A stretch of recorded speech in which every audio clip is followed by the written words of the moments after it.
The canoe moved without a sound. Only the water answered it, black and still beneath the last hours before dawn.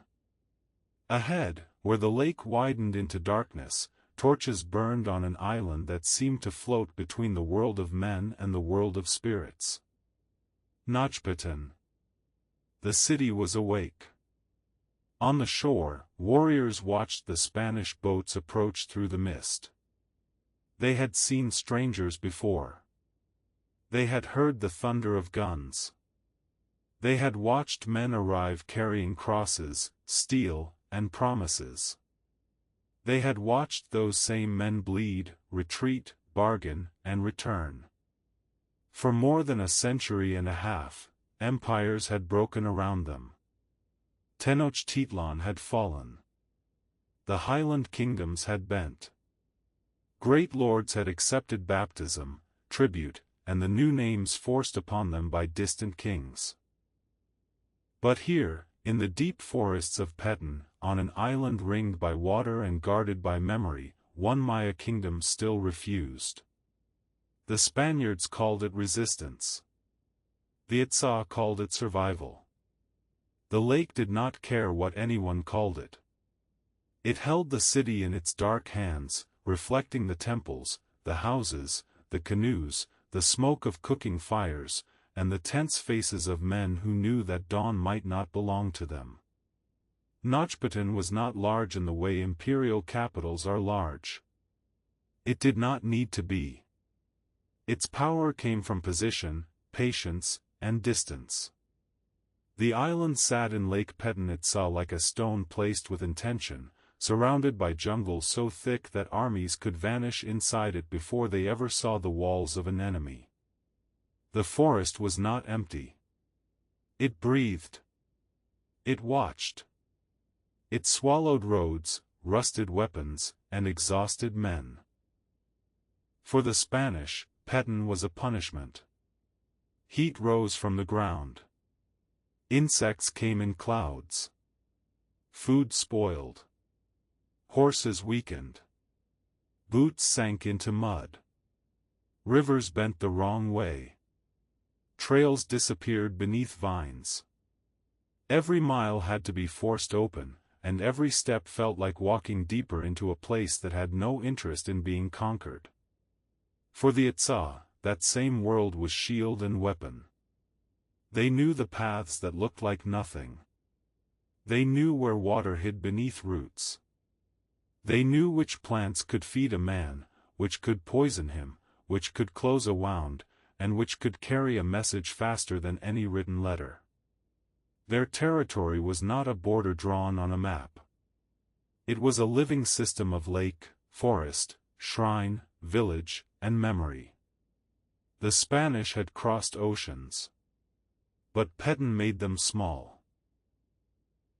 Long before the final boats came, the Itza had already watched the storm pass over the rest of the Maya world. They knew what had happened beyond the trees. News moved even when armies could not.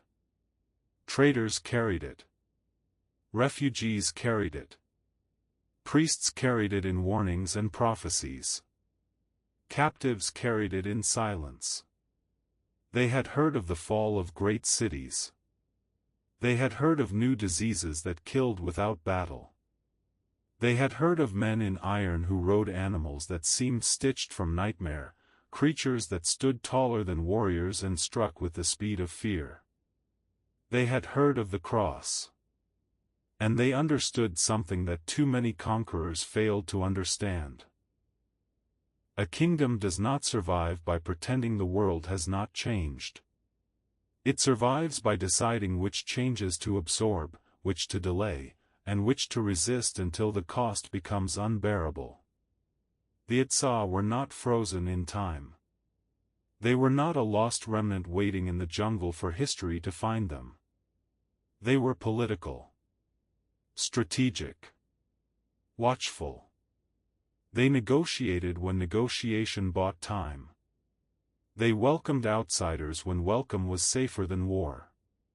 They sent messages. They received envoys. They studied the intentions of men who came speaking of God while counting warriors, canoes, and food. They understood that Spain's power was real. But they also understood that power weakens with distance. A Spanish governor in Merida could command a campaign on paper. A king in Madrid could claim the land in ink. A priest could declare the souls of the Itza subject to salvation. But between those words and Nojpeten stood hundreds of miles of jungle. And jungle has a way of testing every empire's confidence. The first Spaniards who came near the Itza did not arrive as masters. They came as travelers passing through a world they barely understood. In the 16th century, Hernán Cortés crossed the region during his brutal march toward Honduras. He brought with him the weight of victory from central Mexico, but also the fatigue of distance, heat, and uncertain purpose. When he reached the Itza, he was not storming an island kingdom. He was moving through territory where survival required diplomacy. The Itza received him. That detail matters.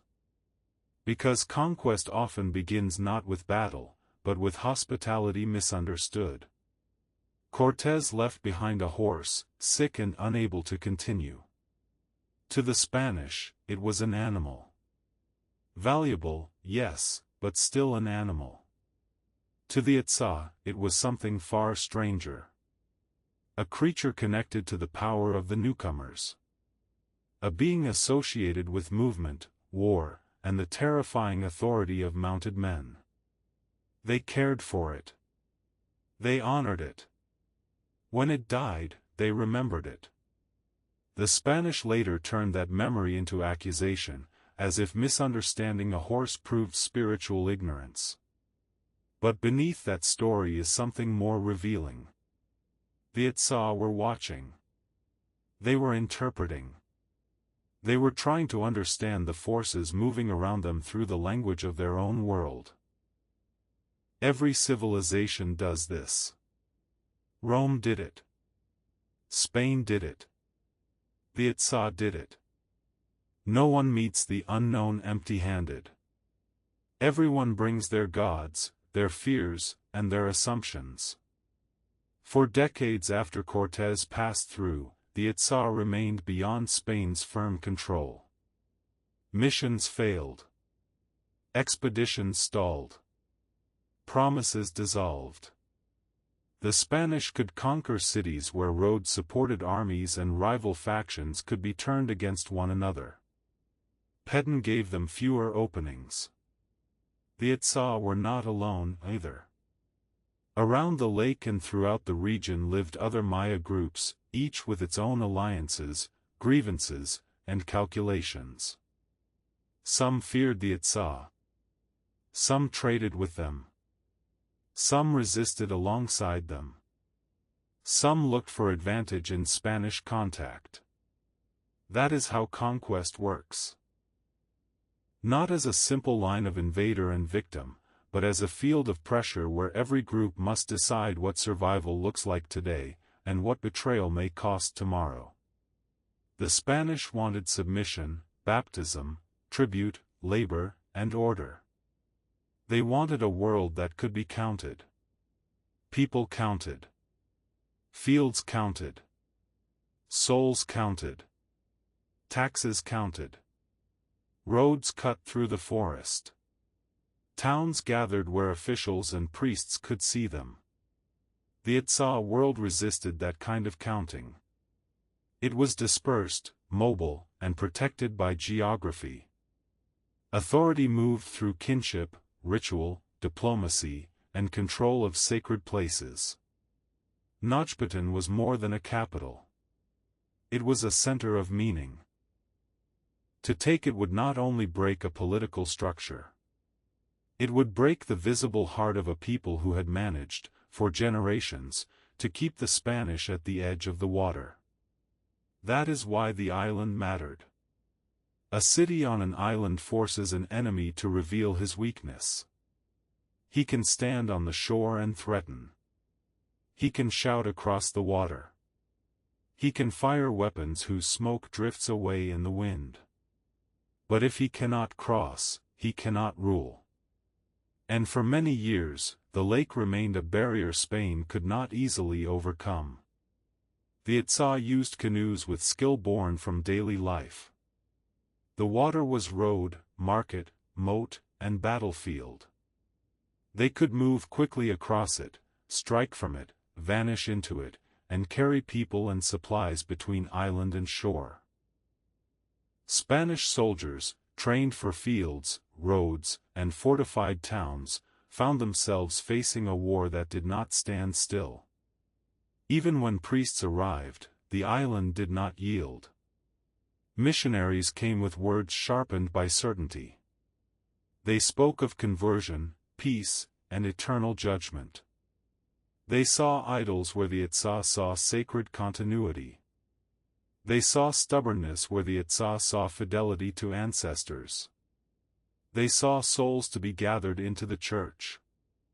The Itza saw agents of an empire that never sent God without soldiers somewhere behind him. Some priests were brave. Some were arrogant. Some were sincere. Some were blind. They crossed into danger carrying crosses instead of swords, but a cross could still be an advance marker for conquest. The Itza knew this. They had watched the pattern unfold elsewhere.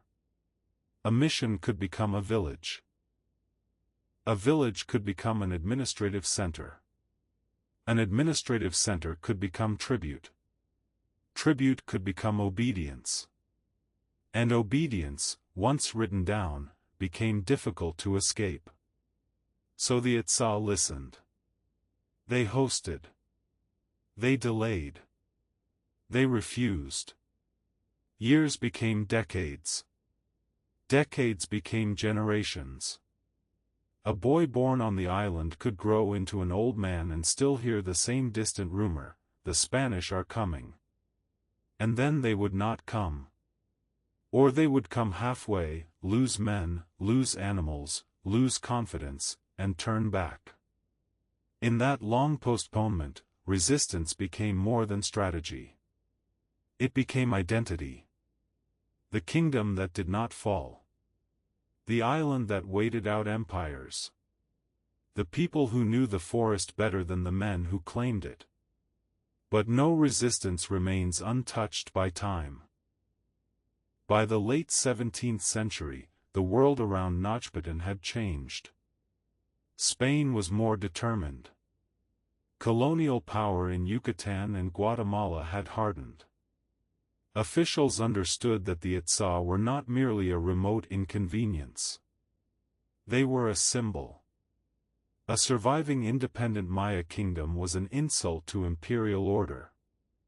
It proved that conquest had limits. It proved that maps lied. It proved that a people could be declared conquered by men who had never reached their capital. That could not stand forever. Spanish pressure increased from different directions. Roads were cut. Supply lines were organized. Soldiers were gathered. Diplomacy became more threatening. Conversion efforts became more closely tied to force. The old strategy of distance still mattered, but Spain was learning to shorten the distance. The forest could slow an empire. It could not make an empire forget. For the Itza ruler, Aja Kanek, the final years must have felt like watching the horizon close. He stood at the center of a kingdom built on endurance, yet surrounded by signs that endurance was no longer enough. The Spanish were not passing through now. They were preparing to stay. Their campaigns had a different weight. Their roads meant permanence. Their boats meant intent. Inside Nojpeten, decisions had to be made in rooms thick with heat, smoke, and uncertainty. Fight now. Delay again. Negotiate. Submit outwardly and survive inwardly. Risk destruction. Risk humiliation. Risk the anger of ancestors. There are moments in history when leadership becomes a form of suffering. Not because the leader lacks choices, but because every choice carries damage. Ajah Kanek could look across the lake and see more than enemy movement. He could see the narrowing of time. Spain wanted a clear answer. The Itza had survived for 170 years by denying Spain that clarity. But armies are built to end ambiguity. When the final Spanish expedition came in 1697, it came with a lesson learned from earlier failure. To take Nojpeten, Spain needed the lake. To control the lake, Spain needed boats strong enough for war. Not canoes that could be outmaneuvered, not rafts that could be scattered, but armed vessels capable of carrying soldiers directly onto the island. The construction itself was an act of conquest. Wood cut. Men sweating. Iron fitted. Weapons prepared. Every plank said the same thing. This time, the water would not save the city. Imagine the sound of it from the island. Not battle yet. Worse. Preparation. The hammering of an enemy building the means to reach you. The Spanish could see the temples and rooftops of Nojpeten across the lake. The Itza could see the Spanish shaping their future on the shore. Between them lay open water, glittering in the sun, beautiful and suddenly treacherous. There is a special dread in watching a barrier lose its meaning. A wall breached before it is touched. A river crossed before the first boat launches. A lake that has protected your fathers and their fathers becoming, slowly, the road your enemy will use. The Spanish commander, Martin de Ursua, understood that the final blow had to be decisive. Half measures had kept the Itza alive for generations. Raids, missions, threats, and temporary advances had not broken the island. Now the campaign needed speed, shock, and control. The Itza, too, understood what was coming. They were not defenseless. They had warriors, canoes, courage, and the advantage of home ground. They had the memory of every failed Spanish attempt behind them. But courage does not cancel artillery. Memory does not stop disciplined soldiers once they have found a way across the water. The day of the assault came with the lake shining beneath the sky. Spanish boats moved toward Nojpeten, carrying men in armor and cloth, muskets, blades, and the hard calm of those who believe history has arrived with them. Smoke began to mark the air. The sound of gunfire rolled over the water, unnatural and heavy. On the island, people ran. Warriors gathered near the landing places. Families moved through narrow spaces between houses. The city that had spent generations as a symbol now became a place of bodies, panic, shouted orders, crying children, and men trying to decide where to stand when the end reaches shore. The Itza fought. That should not be softened. They did not simply vanish into legend. They resisted the crossing. They defended the island. They met the Spanish advance with the force they had. But the battle was not equal. It was not meant to be equal. Conquest rarely is. The Spanish had come to break the last refusal. Once they landed, the balance shifted with brutal speed.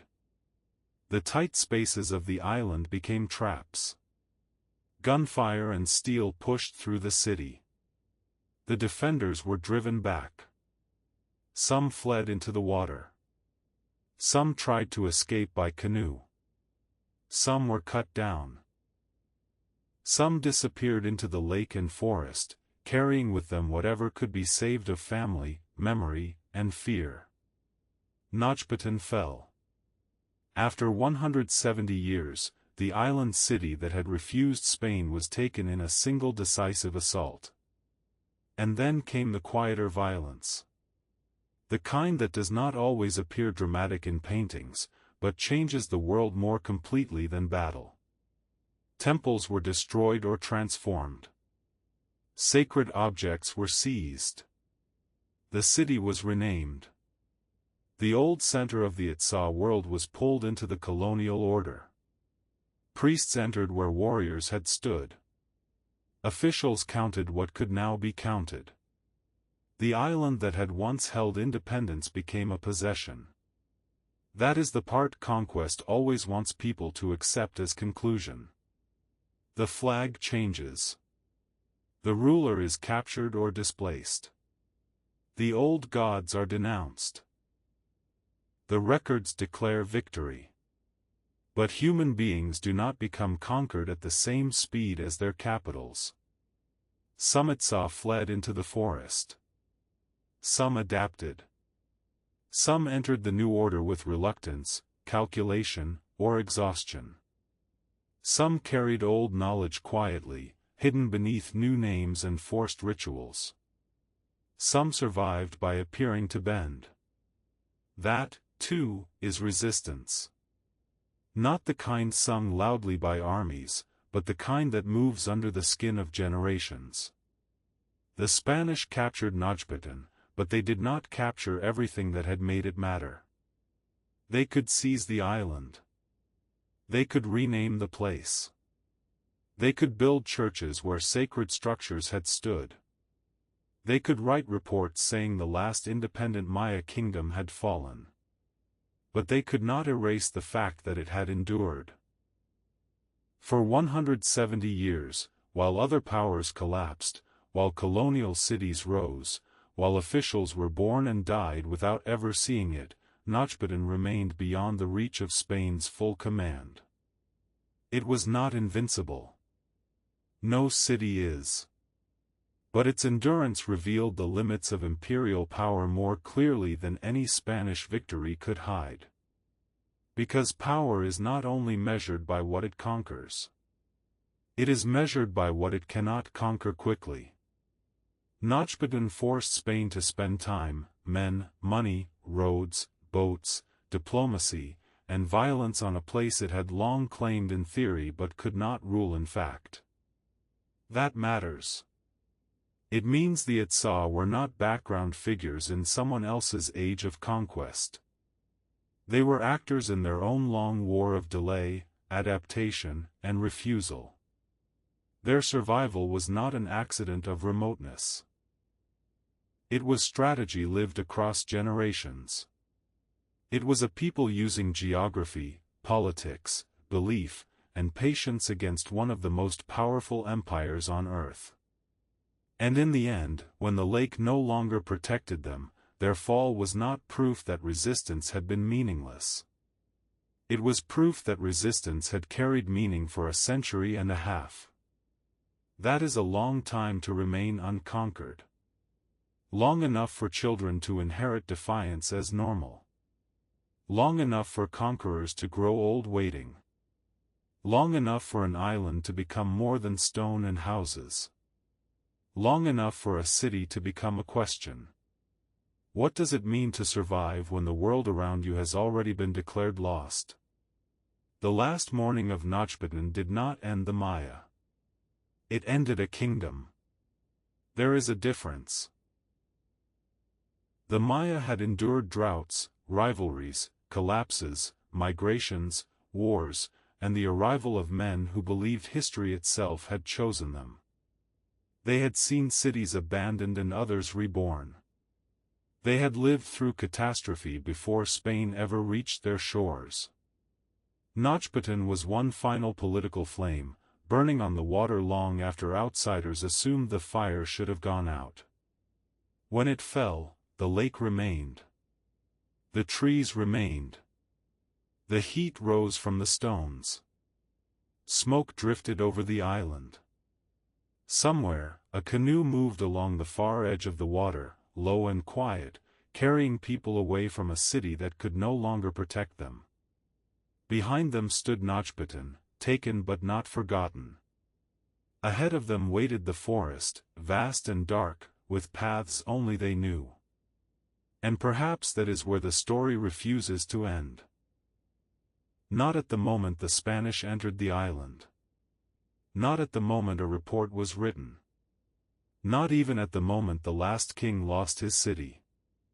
But in the silence after conquest, when the lake settled again, and the jungle closed around the roads, and the people who survived carried the memory of an island that had said no for 170 years.